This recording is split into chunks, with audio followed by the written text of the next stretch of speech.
Japan जो कि अपने चारों ओर हजारों समुद्री तटों से घिरा है और इन्हीं सारे तटों में से एक तट ऐसा भी है जो कि जापान के नॉर्दर्न साइड पर स्थित है। इस तट पर एक नहीं बल्कि सैकड़ों से भी अधिक ऐसे छोटे छोटे रहस्यमय बोट आकर टकराते हैं जिन पर सिर्फ और सिर्फ इंसानी हड्डियां भरी होती हैं। सालों तक वहां के नागरिक और जापानी सरकार ने इस राज का पता लगाने का फैसला किया, पर रस्सी सुलझने के बजाय और भी उलझती चली गई। लेकिन तकरीबन 40 सालों के बाद इस राज से पर्दा हटाया गया और सच कुछ इस प्रकार थे जिसने सभी देशों को सोचने पर मजबूर कर दिया।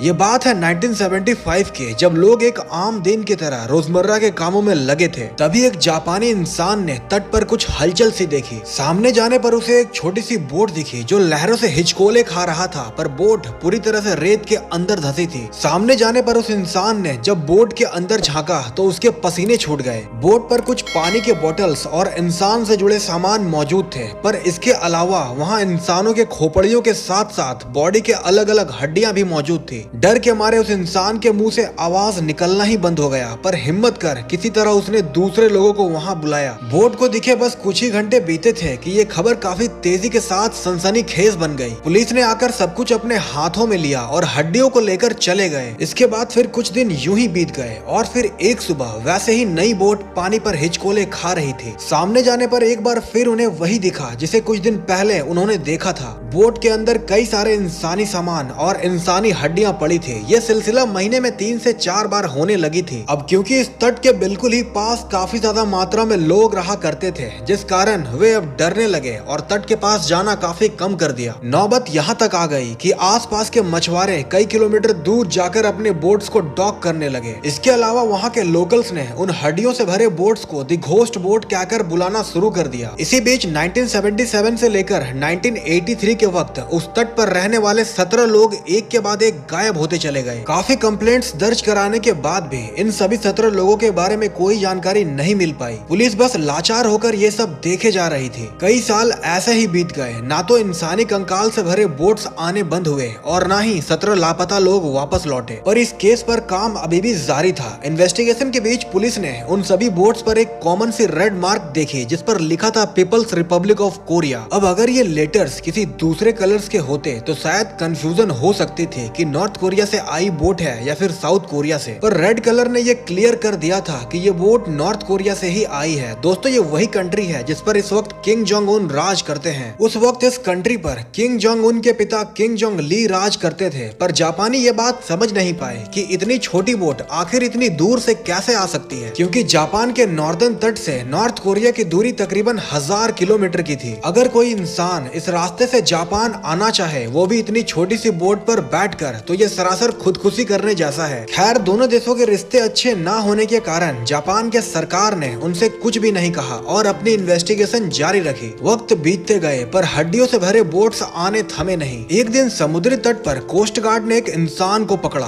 पूछताछ करने पर उसने अपना पासपोर्ट दिखाया। जैसे ही पुलिस ने ध्यान से उसके कागजात देखे, वे भी दंग रह गए। ये उन 17 इंसानों में से एक था जो कि कई साल पहले गायब हो गए थे। पुलिस ने उस इंसान से कई सारे सवाल किए और जवाब में उसने ऐसी बातें बोली जो कि और भी हैरान करने वाली थी। वो इंसान कोई जापानी नहीं बल्कि एक नॉर्थ कोरियन जासूस था जो कि लापता हुए इंसान के आईडीज के दम पर जासूसी करता था। गहराई से पूछने पर उसने ये भी बताया कि वे 17 लापता लोग इस वक्त नॉर्थ कोरिया के जेलों में बंद हैं और उन्हें सिर्फ इस कारण अगवा किया गया था ताकि नॉर्थ कोरियन जासूस उनसे जापानी सीख पाए। जैसे जैसे पूछताछ आगे की ओर बढ़ाई गई, वैसे ही नए राज अपने आप ही उठते चले गए, जिनमें से एक दी घोस्ट बोट भी थी। उस जासूस के कहे मुताबिक उन बोट्स पर पड़े हड्डियां और किसी के नहीं बल्कि नॉर्थ कोरियन मछुआरों के थे, जिन्हें ना चाहते हुए भी अपनी जान देनी पड़ी थी। दरअसल जापान, नॉर्थ कोरिया और चीन ये एक दूसरे के काफी करीब हैं, जिस कारण इनकी मैरिटाइम एरिया, आसान भाषा में कहे तो इन तीनों के समुद्री बॉर्डर्स एक दूसरे के साथ सटे हैं, जिस कारण इन एरियाज में मिलने वाली मछलियां भी तकरीबन एक जैसी हैं। और इन्हीं में से एक मछली की प्रजाति जिसका नाम फ्लाइंग स्क्विड है, ये मछलियां तीनों ही देशों में काफी ज्यादा पसंद की जाती है। खासकर चीन इन मछलियों को मुंह मांगी दाम पर खरीदा करता है, पर बड़ी आबादी होने के कारण चीन ने इन मछलियों को बड़े बड़े फिशिंग शिप्स की मदद से पकड़ना शुरू कर दिया, जिस कारण मछलियों की तादाद दिन प्रतिदिन काफी कम होने लगी। इसके बाद चीन ने अपने शिप्स को नॉर्थ कोरिया के समंदरों में भी भेजना शुरू कर दिया और पूरे साल की मछली महज कुछ ही महीनों में पकड़कर ले जाया करता, जिस कारण नॉर्थ कोरिया के मछुआरों के हाथ बिल्कुल ही खाली रह जाते। काफी समय तक ऐसा ही चलता रहा, पर भूख और लाचारी ने उन छोटे मछुआरों को समंदर की गहराइयों पर जाने को मजबूर सा कर दिया। अब नॉर्थ कोरिया के मछुआरे पहले से ज्यादा दूरी तक मछलियां पकड़ने जाते, पर हर बार ऐसा होता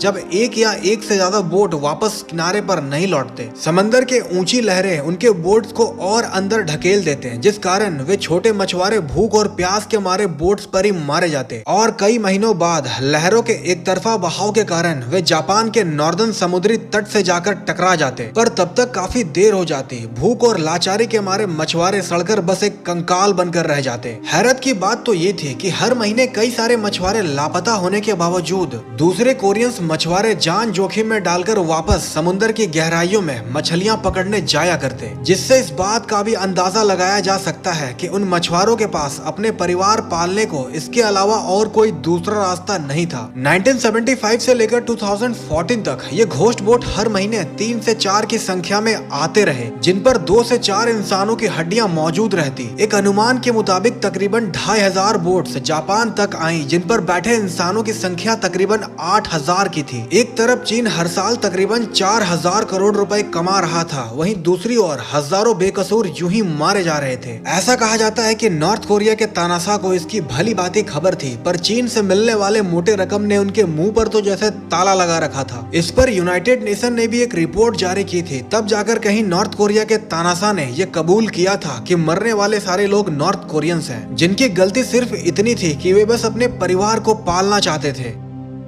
इस दुनिया में हर सेकंड ना जाने कितने सारे मिस्ट्रीज से पर्दे उठाए जाते हैं। अगर आपको भी मिस्टीरियस वीडियोस देखनी पसंद है तो वीडियो को लाइक और चैनल को सब्सक्राइब जरूर कर लें, ताकि आने वाले नए वीडियोस के साथ आप जुड़ सकें।